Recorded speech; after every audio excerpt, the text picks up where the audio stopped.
Amis sportifs, bonsoir. Très heureux de vous retrouver ce mardi 19 février 2013. 2007-2013, votre magazine à 100% football sur Africable Télévision à 6 ans. Et sans plus tarder, nous allons aborder donc cette émission par la célébration de ce 6e anniversaire par toute la chaîne du continent. Il s'agit d'Africable Télévision, la chaîne qui efface les frontières. Joyeux anniversaire, joyeux anniversaire, joyeux anniversaire, joyeux anniversaire, joyeux anniversaire, joyeux anniversaire,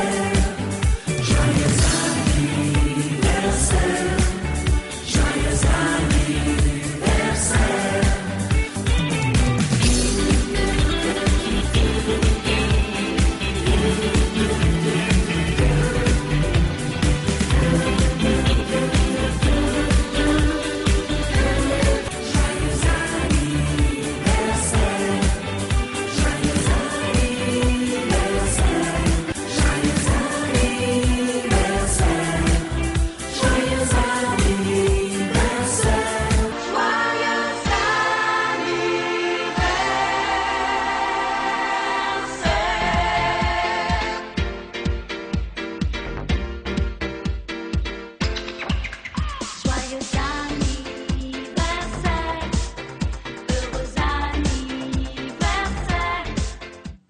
Voilà, c'était là donc la célébration du 6e anniversaire de Shoot, le magazine 100% football sur Africable Télévision. Et puis certains téléspectateurs ont réagi donc à ce 6e anniversaire de Shoot.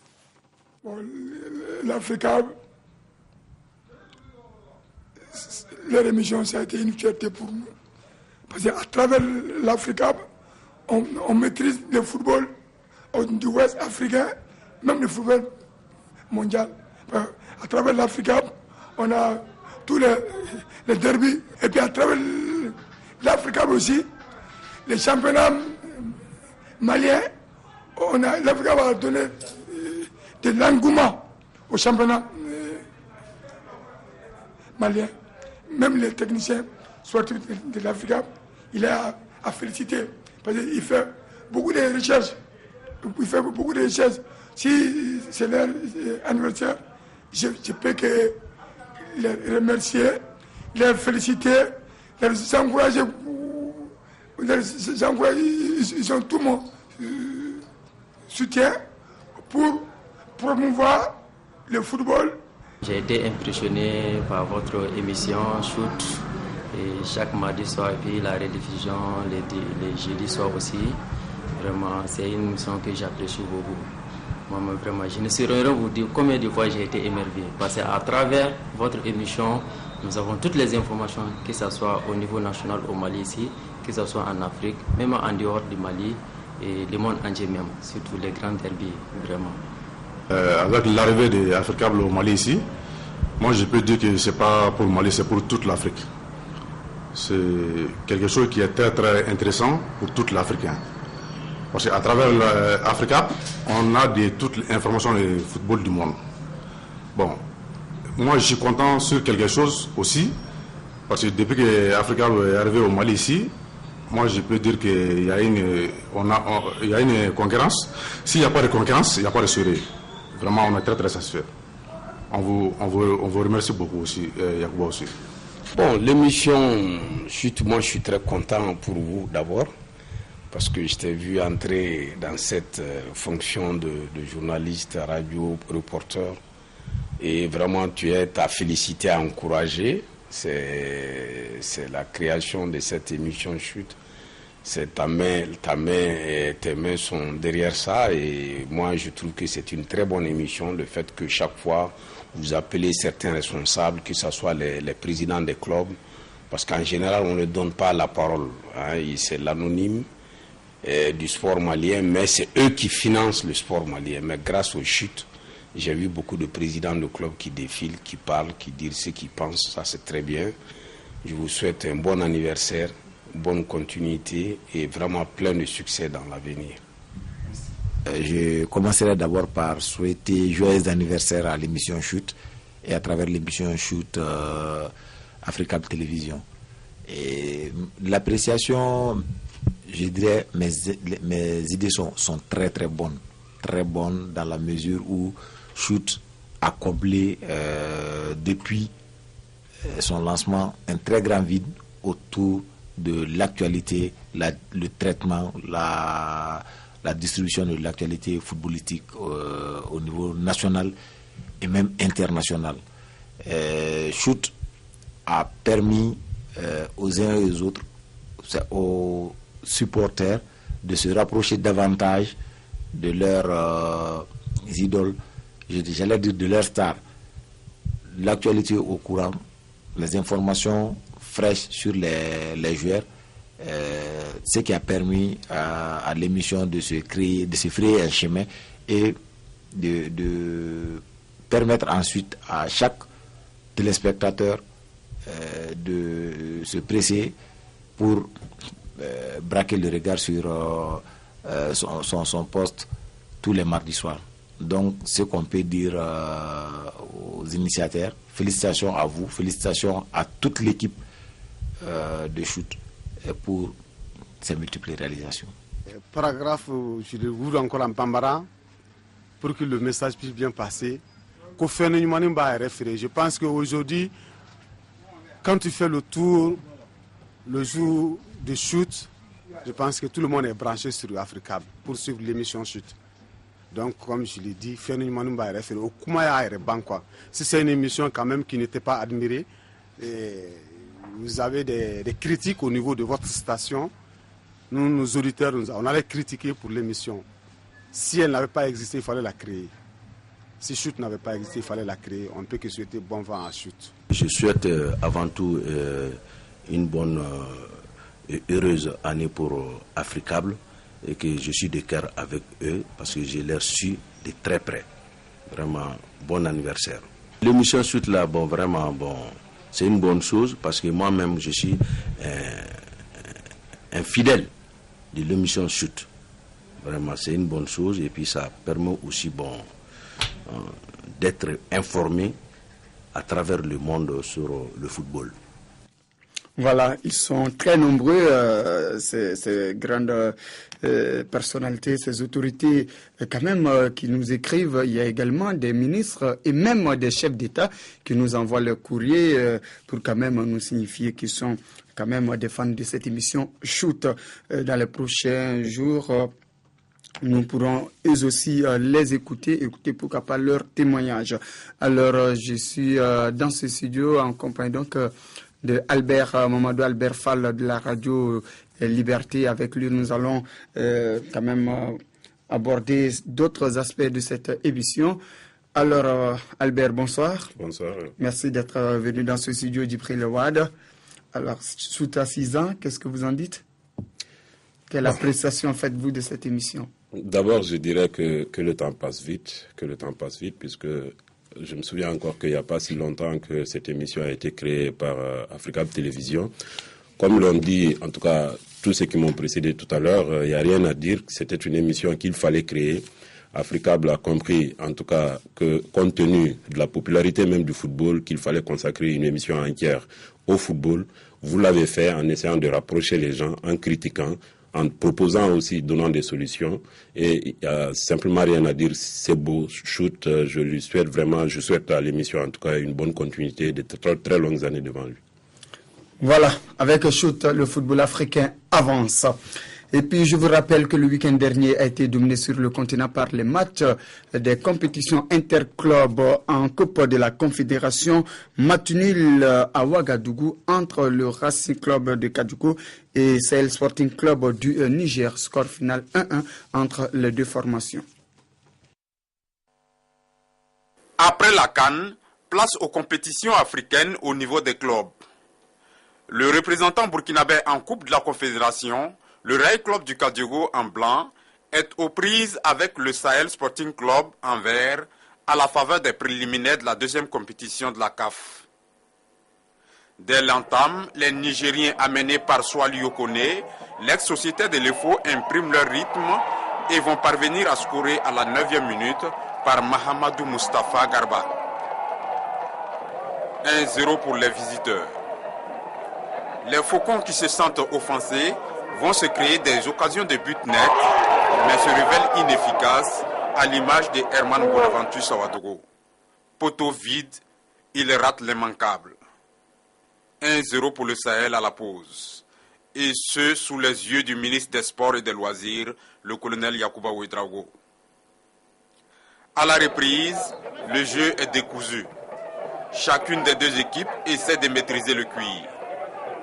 Et c'est dans ce mano à mano que les Faucons vont égaliser sur un centre millimétré de Élysée de Mantelco, repris imparablement par Abdul Rasman Diarra à la 66e minute. Rail Club du Kadjougou 1, Sahel Sporting Club du Niger 1.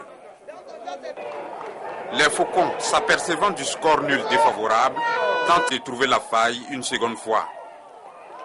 Le score restera en l'état jusqu'au coup de sifflet final de l'arbitre ghanéen Fléché Sessi Amaté.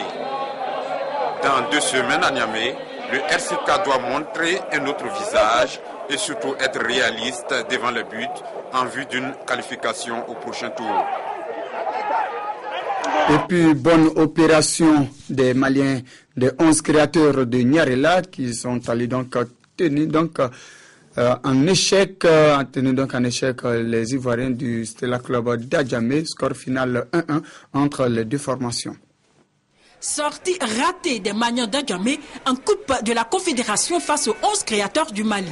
Le but égalisateur inscrit par Traoré Lamine à la 70e minute a coupé l'inspiration aux stylistes qui menaient depuis la 51e minute grâce au but de toute beauté de Wassiou Nassirou. Le Stella Club d'Adjamé laisse ainsi filer la victoire de ce tour préliminaire aller face à une jeune formation malienne qui a su saisir sa chance grâce à un jeu solidaire et dynamique. Et pourtant, les poulains du coach Rigo Gervais auraient pu plier ce match en première période si on s'en tient aux nombreuses occasions de but vendangées. Notamment à la 12e minute avec cette tête de Tano-Jacques Alain qui ne trouve pas le cadre. À la 22e minute, le Nigérien Wassiou Nassirou ne fera pas mieux. À la 41e minute, Tano-Jacques Alain va encore manquer l'occasion d'ouvrir le score avant la pause. À la reprise, le Stella avance bien mais continue de pêcher dans la finition. La rentrée du jeune milieu de terrain Adam Arsène Bendé sera bénéfique pour les Manians. C'est lui qui offre d'ailleurs la balle de but à Wassiou Nassirou sur un coup franc. 1-0 pour le Stella qui ne saura pas préserver ce petit avantage. Car les Maliens qui maintiennent toujours la pression vont trouver les ressources nécessaires pour égaliser sur cette sortie hasardeuse de Haïfimi Christophe. Les deux équipes ont donné en tout cas ce qu'elles pouvaient. Et on a assisté à des buts. C'est ce qu'on recherche dans un match de football. Et voilà que les deux équipes se séparent à égalité un partout.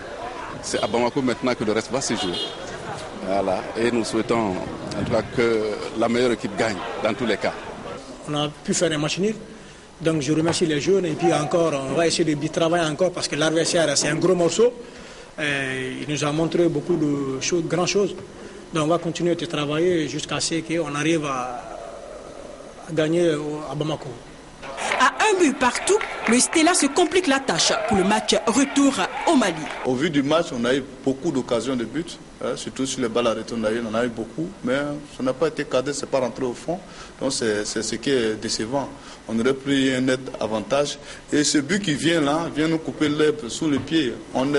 C'est vrai, on a eu un début timide, mais on rentre dans le match grâce à ce but. qui nous donne à nouveau l'espoir de pouvoir porter les stockades qu'on attendait. Et malheureusement, on prend un but contre le cours du jeu. Et puis, toujours en Coupe de la Confédération, sachez que Panther Ndé du Cameroun est venu à bout des lettres sport du Tchad par le score de 2-0. Suivant. Aucun des nombreux journalistes accrédités pour la couverture de la rencontre internationale de ce samedi à Douala ne pouvait s'imaginer le sale temps que leur corporation devait vivre une dizaine de minutes après le coup d'envoi donné par les arbitres centrafricains. Tout commence pourtant bien, et pour la Panthère et pour les journalistes qui travaillent d'arrache-pied. D'autant plus que dans l'ère de jeu, le Zumanto est dominateur sur toute la ligne. Dès l'entame, il sort ses griffes, mais est encore lent à achever l'adversaire.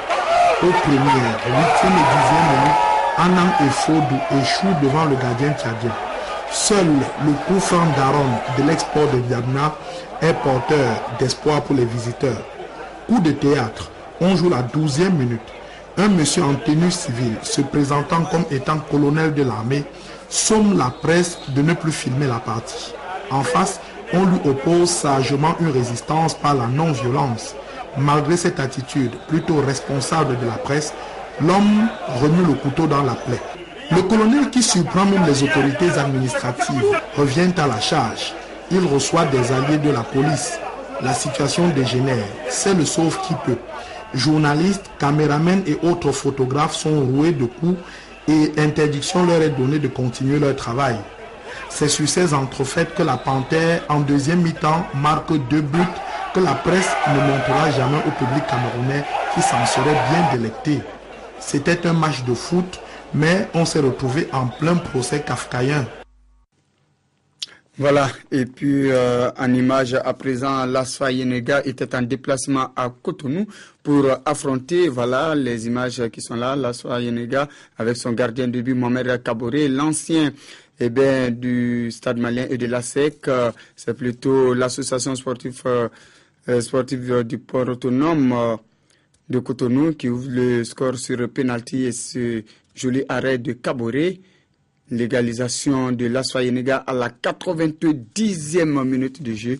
Je vous rappelle que l'ASFA Yenega est entraîné par le Malien Cheikh Omar Koné. Score final 1-1 entre l'ASPAC et l'ASFA Yenega. Et puis on va aller cette fois-ci en Ligue des Champions, toujours du côté du Cameroun. Il y avait ce choc entre l'Union sportive de Douala et l'équipe de l'Istre du Libéria. À l'arrivée, ce sont les Camerounais qui se sont imposés par 2-1. Après une longue absence, l'Union sportive de Douala a foulé l'air de jeu du stade de la Réunification avec une seule idée en tête: prendre une bonne option avant le match retour. Face à l'Istre du Libéria, la machine de Nassara s'est vite mise en branle. 4 minutes vont suffire à l'équipe camerounaise pour mettre à rude épreuve Farmolu Camara, le keeper libérien. Sur ce coup franc bien gifté par Achoutembe Clévis, Charles Edouanga voit sa reprise du plat du pied renvoyée par le dernier rempart libérien. L'Union fait la force et a le vent en poupe. L'adversaire porté disparu. Les Nassara sont dominateurs à répétition. L'Union a du mal à transformer en but ses nombreuses occasions. Lorsque le gardien libérien n'est pas décisif, comme ici au 23e et 24e minute, les attaquants camerounais pêchent par maladresse. Il y a surtout eu cette transversale de Charles Edouanga. Jusqu'à la pause, toujours pas de but. La reprise est suicidaire pour l'Union. À la 52e minute, sur une action anodine, Dominique Jarquet, d'un tir du pied gauche, ouvre le score pour le Libéria. L'Union est bousculée dans ses propres installations. Achoutembe Clévis fait un centre en retrait chirurgical. Le timing de Vincent Mangambaga est parfait. Formolu Camara est battu. C'est l'égalisation. Les Libériens vont jouer à 10 contre 11. Trokou Zéon écope d'un carton rouge. On n'oubliera pas ce tir de Djoudj Konyu à la 80e minute. L'Union mène 2-1. C'est d'ailleurs sur ce score que la rencontre va s'achever. Parlons à présent des championnats nationaux. Au Sénégal, on a disputé la 6e journée de la Ligue 1. Le leader Djambar a conforté sa place de leader face à l'AS Pikine, victoire 2-0 donc pour l'équipe de Djambar. Le point de cette 6e journée de la Ligue 1 sénégalaise avec nos confrères de la télévision sénégalaise, la RTS. Lors de cette 6e journée, seule la rencontre Douane Touré-Kunda s'est soldée par un score nul et vierge. Une bonne opération réalisée par Touré-Kunda en déplacement à Dakar. Autre équipe bénéficiaire de cette journée, l'Union sportive de Ouakam, victorieuse de Niary Tally sur un score de 2-1. Les Galactiques enregistrent leur 2e défaite de la saison. Le Jaraaf de Dakar s'est aussi imposé 1-0 devant l'US Gorée. Tout comme le Dakar Université Club, les étudiants recevaient Assur, score du match 1-0. La Linguère en déplacement au stade olympique de Ngor contre Ngor au nul, un but partout. Djambar consolide sa position de leader. L'équipe de Sali a dominé l'AS Pikine par 2-0. Avec cette victoire, Djambar est solide leader de la Ligue 1 avec 14 points. Les équipes de Niary Tally, Assur et Pikine comptaient le 10 points et se suivent au classement. Le Guédiawaye Football Club, qui a aussi gagné face au Port par 1-0, profite de cette première victoire pour s'éloigner de la zone rouge de ce classement provisoire en attendant la fin de la 6e journée prévue mercredi, jour où le Casasport va recevoir Yego. Voilà, et puis au compte de la 13e journée de la Ligue 1 malienne, le stade malien a conforté sa place de leader après sa victoire 1-0 sur son grand rival, le Djoliba Athletic Club de Bamako. Les Blancs de Bamako prennent ainsi une option sérieuse pour le titre. Pour cette 38e confrontation en Ligue 1 entre le stade malien de Bamako et le Djoliba AC, le public sportif du stade du 26 mars n'a pas eu droit à un beau football. Au compte de cette 13e journée, les deux géants du football malien ont produit un football sans saveur, un football décousu. Contre toute attente, c'est le stade qui va ouvrir le score par Mandala Conté. Le joueur stadiste profite du mauvais alignement des défenseurs djolibistes pour battre Cheksi. La mi-temps va intervenir sur ce score d'1-0. 2 minutes seulement après la reprise sur cette action, le gardien du Djoliba reçoit un choc. Après plusieurs interventions, les médecins décident de l'évacuer dans un hôpital de la place. Cheksi est alors remplacé par l'ancien portier du Sigi de Caille, Amadou Sidibé. Le Djoliba décide alors de réagir, mais ses attaquants échouent à chaque fois devant une défense du stade bien contrôlée par le gardien des Aigles, Soumaïla Diakité. Malgré les occasions ratées de part et d'autre, le stade malien s'impose par 1-0. Avec cette victoire, les Blancs de Bamako confortent leur place de leader dans le championnat et distancent désormais le rouge de 18 points. Le stade premier de la Ligue 1 malienne totalise 37 points. Voilà, Albert, vous qui connaissez bien ce football malien, le stade qui est parti pour laisser les autres avec cette distance, vous pensez qu'il y a quelque chose encore à jouer dans ce championnat? Est-ce qu'il y a un coup à jouer encore pour les poursuivants directs des Blancs? Sincèrement, je dirais non, mais on est en football. Le football, on ne maîtrise pas tous les paramètres. Nous sommes seulement au niveau de la phase aller. Effectivement, on ne maîtrise pas donc tous les paramètres, mais compte tenu en tout cas de la différence de points qui existe entre le premier et ses poursuivants, je dirais que pour qui connaît l'histoire du championnat national, puisque ça fait pratiquement plus de 2 décennies que c'est le stade et le Djoliba qui devient champion, c'est quand même conséquent, en tout cas compte tenu du nombre de points qui existent entre les équipes qui pourchassent le stade. Je dirais que pratiquement on pourrait dire que le championnat est quasiment plié, mais comme je l'ai dit, on ne maîtrise pas tout en football. On va attendre le reste de la saison puisque la saison est encore très longue.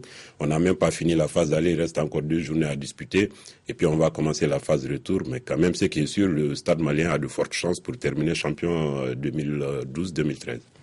Nous le saurons à l'issue donc de la 30e journée, puisque le championnat malien compte 30 journées. Voilà, alors Albert, tout à l'heure, vous avez vu donc les clubs disputer les compétitions africaines, notamment les 2 représentants maliens dans ce tour préliminaire de la Coupe de la Confédération. C'était quand même un week-end qui a souri aux Maliens, les 11 créateurs qui sont allés faire match nul à Abidjan 1-1 face au Sela Club d'Adjamé, et puis la victoire inattendue d'un club de 2e division, l'Union sportive de Bougouni, qui a remporté la 52e édition de la Coupe du Mali en 2012 et qui est allé représenter dignement le pays dans cette compétition au Cameroun face à l'US Ouakam. Donc, l'équipe de Bougouni est allée s'imposer par 1-0. C'est une première dans l'histoire quand même du football africain qu'un club de 2e division s'impose à l'extérieur. Surtout du Mali, disons-le, puisque l'US Bougouni, effectivement, en créant la surprise l'année dernière, puisque elle a pu remporter ici la Coupe du Mali, tout le monde l'a traité de surprise. Effectivement, c'était une surprise, mais les voir aller s'imposer au Cameroun face aux détenteurs donc de la Coupe du Cameroun, à savoir l'US Ouakam ou Unisport de Bafan, si vous voulez, quand même, cela, je ne m'attendais pas très sincèrement à ce résultat-là. J'avais cru en réalité que l'US Bougouni allait au moins ramener un résultat qu'elle pourrait peut-être défendre au match retour, à savoir essayer de limiter la casse comme on dit, mais pratiquement elle a réussi à faire le hold-up.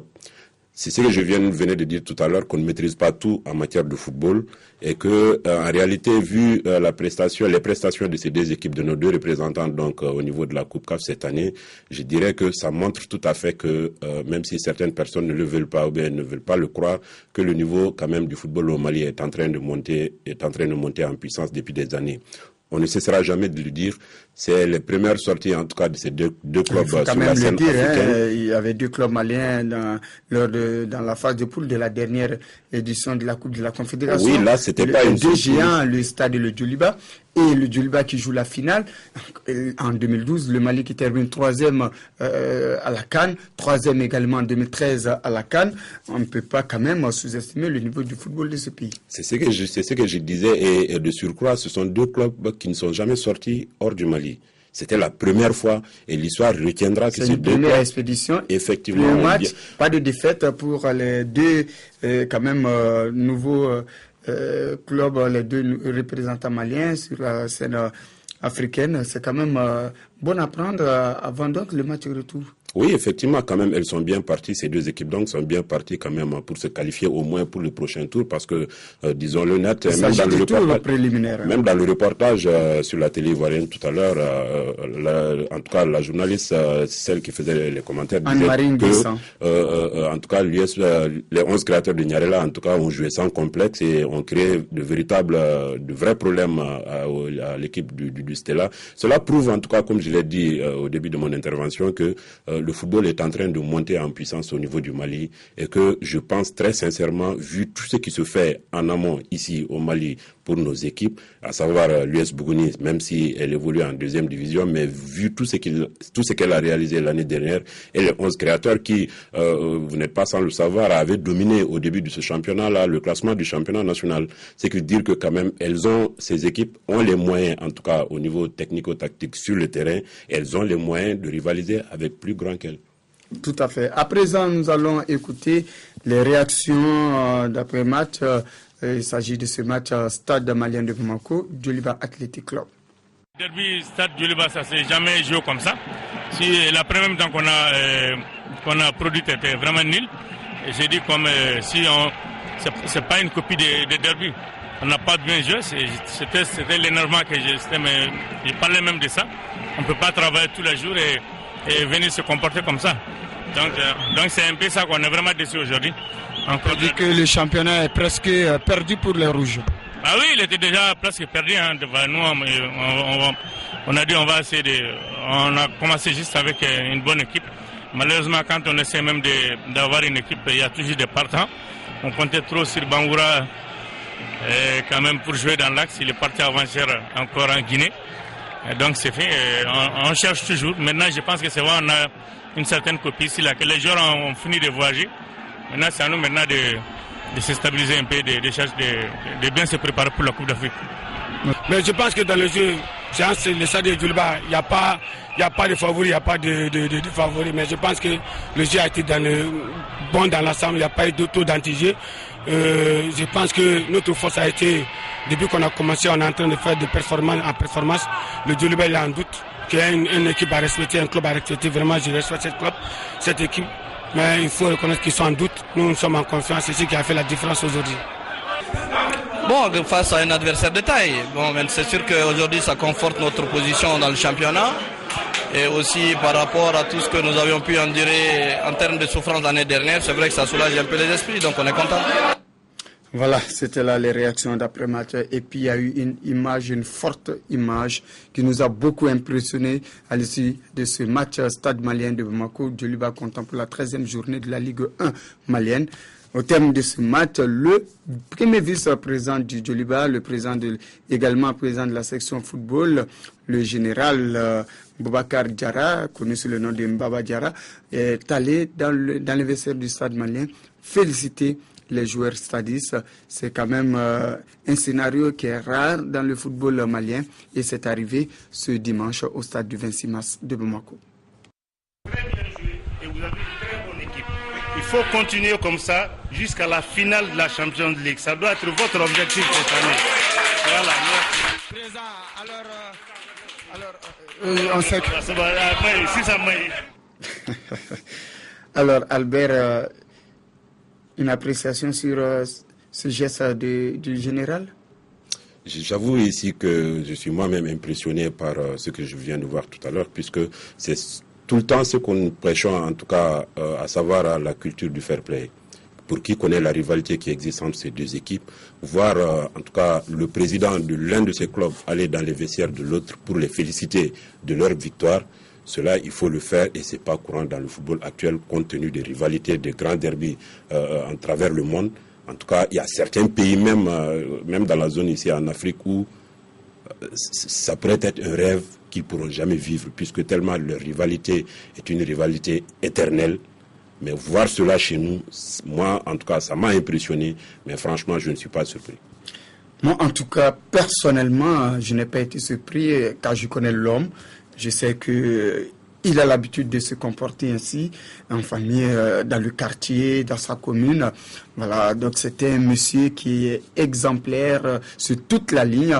Bravo à vous, général. Mais Yakou, il faudrait aussi souligner que l'année dernière, lors de la Coupe CAF, il y avait le président du Stade malien aussi qui descendait dans les vestiaires et qui, je me souviens, puisque j'ai même fait son interview à l'époque, quand il disait que si le Djoliba joue, c'est lui le président du Djoliba, et que si le Stade joue, c'est Karunga qui est le président du Stade. Tout à fait. C'est de belles images. Si les supporters pouvaient prendre la relève, je dirais qu'il y va, en tout cas pour l'intérêt du Ça viendra, c'est pas facile, mais ça va venir. Espérons que tout va rentrer dans l'ordre pour le bien, non seulement du football malien, mais aussi pour le football africain.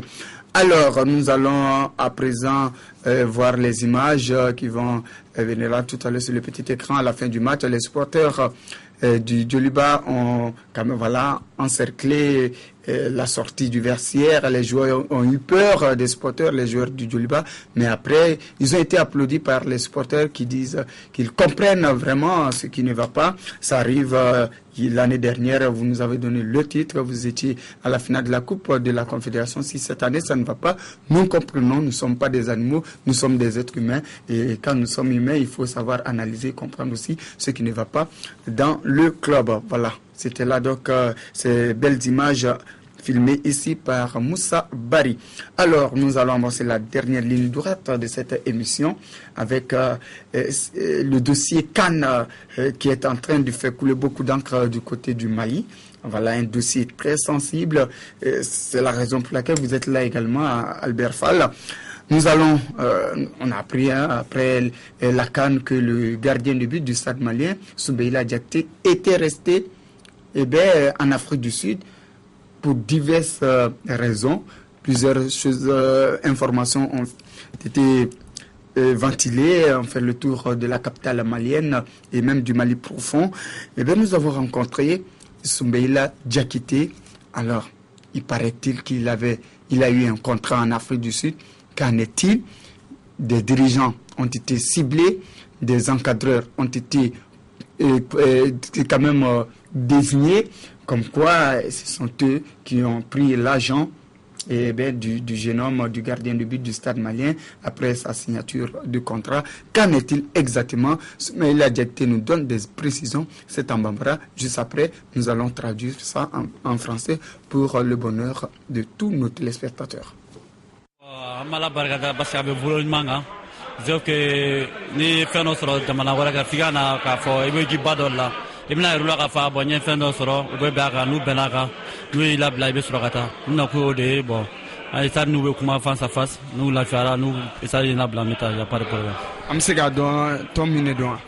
Bon ton ça va de parce que ani nga manager va discuter parce que manager on est canada là parce que toi allez mi mal arranger mi be sala arranger nous ben mi ya pas de problème ton ça va être du mal.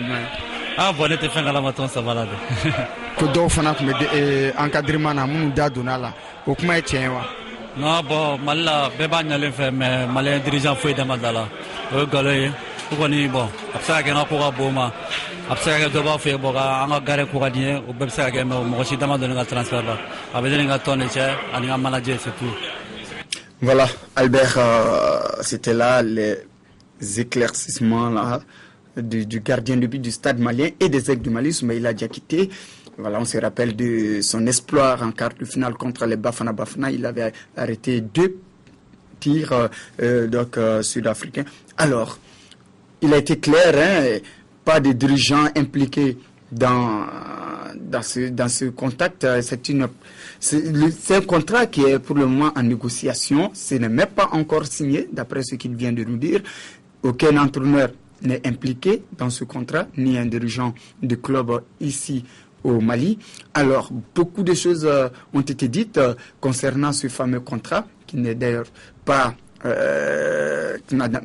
été signé par le joueur en question. Il vient de nous donner toutes les explications, tous les détails sur ce contrat. Alors, qu'est-ce que vous en dites? Simplement dire que la vérité vient d'éclater au grand jour, puisque effectivement, comme vous l'aviez dit, nous avons entendu toutes sortes de supputations autour, en tout cas, de cette question-là, puisque le joueur n'est pas revenu à la maison avec les autres, il est resté là-bas, comme il vient de le dire tout à l'heure, je crois que tout le monde l'a compris. Contrairement à ce qui avait été dit dans certains médias. Bon, nous, à notre niveau, en tout cas, notre métier nous le recommande, on devait être prudent.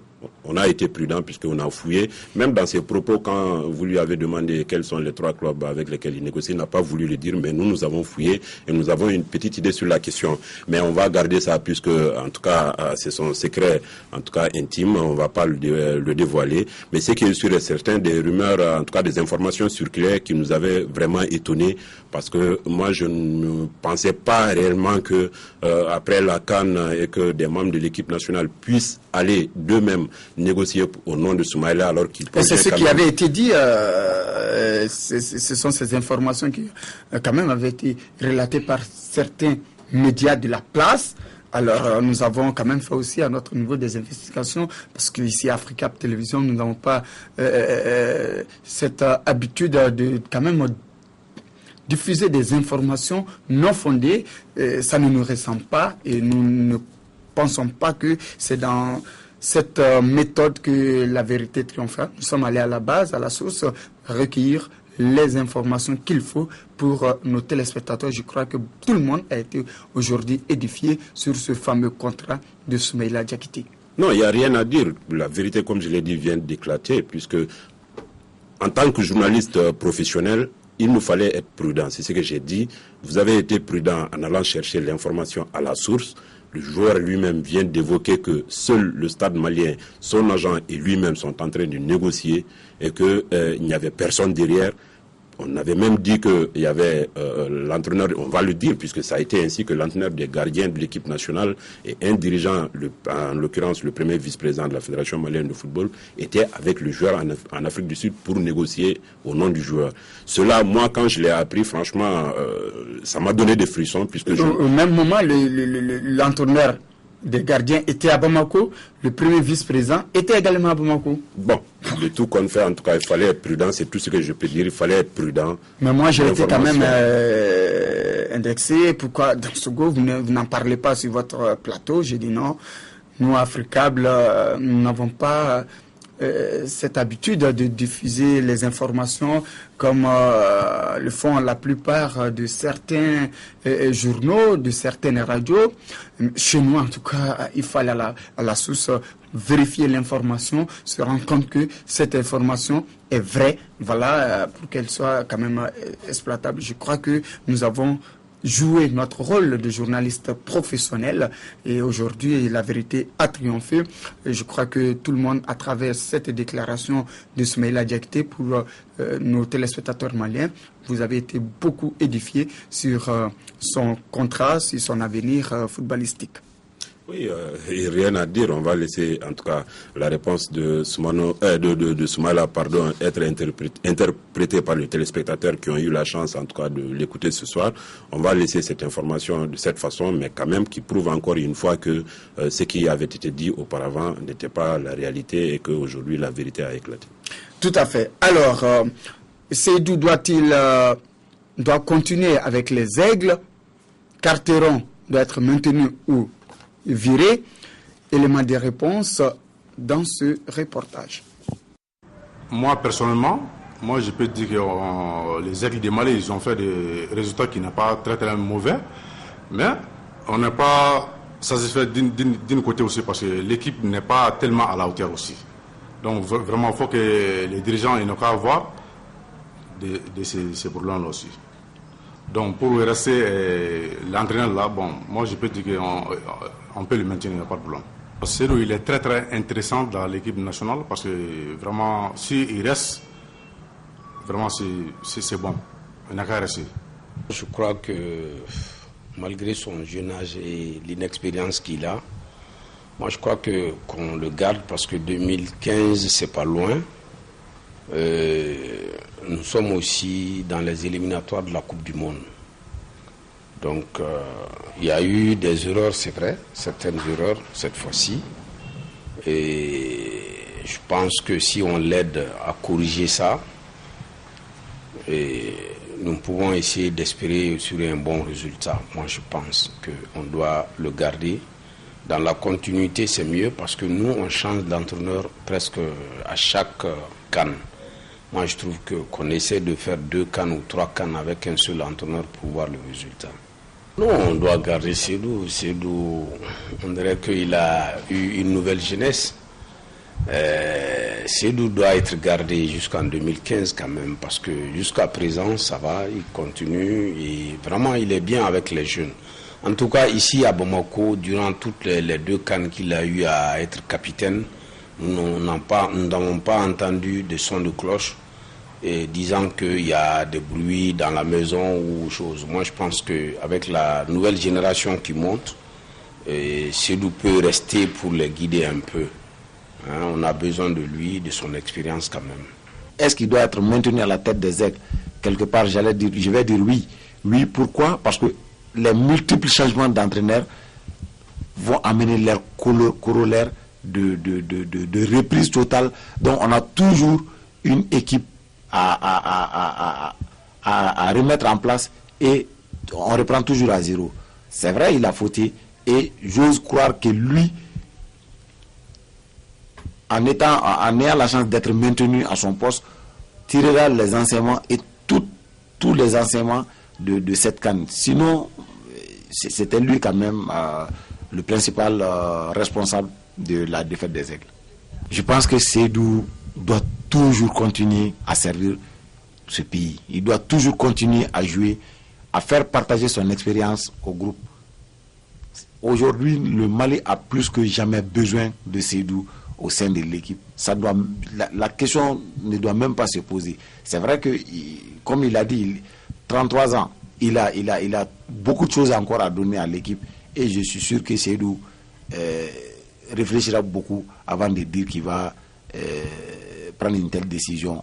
Il doit vraiment continuer. Le Mali a besoin de ses services. Je suis partant pour le maintien de l'encadrement technique. Parce que quand tu vois cette Coupe d'Afrique, seul le Mali quand même a honoré sa place. Parce que quand tu vois la Zambie, la Côte d'Ivoire qui n'ont pas accédé au stade de demi-finale et le Mali, dans le contexte auquel nous avons participé à cette CAN, on ne peut pas demander mieux. Moi, je pense qu'il faut maintenir l'encadrement technique en place. Parce que quand tu vois aussi, il y a plusieurs années, il y a plusieurs entraîneurs qui se sont succédés. Donc nous devrons travailler aujourd'hui dans la continuité et dans la stabilité. Et ce qu'il faut aujourd'hui pour ce football malien, nous en avons tant besoin. Vous me permettrez de cette petite partie en Bambara, comme chez nous on dit souvent que comme Wakroba quand il aura signé. Donc c'est des cadres de l'équipe aujourd'hui. Et s'ils se sentent dans leur tête physiquement qu'ils peuvent apporter encore quelque chose, que ce soit lui, que ce soit d'autres joueurs, et s'ils se sentent aujourd'hui capables, honnêtement, dans leur peau, qu'ils peuvent apporter quelque chose aujourd'hui encore au football malien, nous quand même, on ne doit pas vraiment les jeter à la porte. C'est ce qui fait le défaut aussi du football malien. Parce qu'il faut savoir accompagner les gens à la sortie. Parce que même après le football, nous avons besoin aujourd'hui de cette génération des Sédou, des Djila, des polices et tant d'autres pour l'encadrement de notre football. Maintenir l'encadrement, bon, c'est une bonne chose parce que vraiment Philippe et Carteron et son staff, ils ont fait un beau travail. Donc on doit les maintenir parce qu'on ne change pas une équipe qui gagne. Donc vraiment, ils sont à féliciter parce qu'ils n'ont pas fait de matchs amicaux par rapport aux autres pays comme la Côte d'Ivoire, la Zambie et autres. Vraiment, on doit les maintenir. Sédou, c'est un pion essentiel pour les Aigles. Il doit continuer parce qu'encore jusqu'à présent, il est jeune. Hein? Donc, quand on le voit jouer, on dirait qu'il a 22 ans ou 23 ans. Vraiment, il doit continuer à jouer pour quand même soutenir ses petits frères. Voilà, nous sommes pratiquement au terme de cette émission. Albert Fall, une dernière réaction par rapport à tout ce qui a été dit. Je veux rejoindre notre président, le président des journalistes, Omar Baba Traoré, quand il disait que ces questions-là ne méritent pas d'être posées. En réalité, moi, je ne vois pas en quoi on peut en vouloir au staff technique. C'est vrai, il y a eu des erreurs, mais je crois que c'était sa toute première fois, sa toute première expérience donc au niveau africain, puisque l'entraîneur n'est là que depuis 6 mois. Il n'a disposé que de 2 matchs, à savoir les 2 matchs contre le Botswana pour pouvoir faire son groupe et aller jouer sa première Coupe d'Afrique des Nations. Et dire que le résultat est décevant, je ne le pense pas du tout pour sa première expérience. Une demi-finale et se classer 3e. 3e, donc je ne crois pas du tout que le résultat est aussi mauvais qu'on pourrait le débarquer. Je ne vois pas la raison.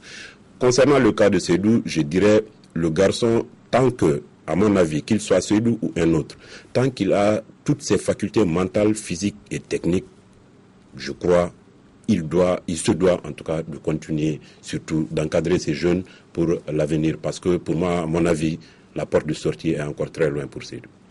Voilà, merci à vous Albert Fall d'être venu, de nous donner toutes ces explications, ces détails sur cette CAN des Aigles du Mali.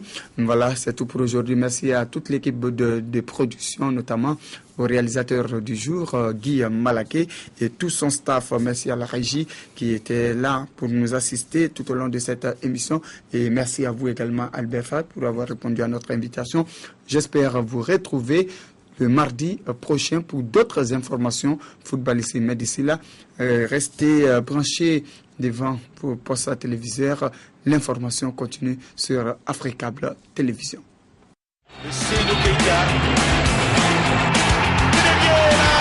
Tidiane Diabaté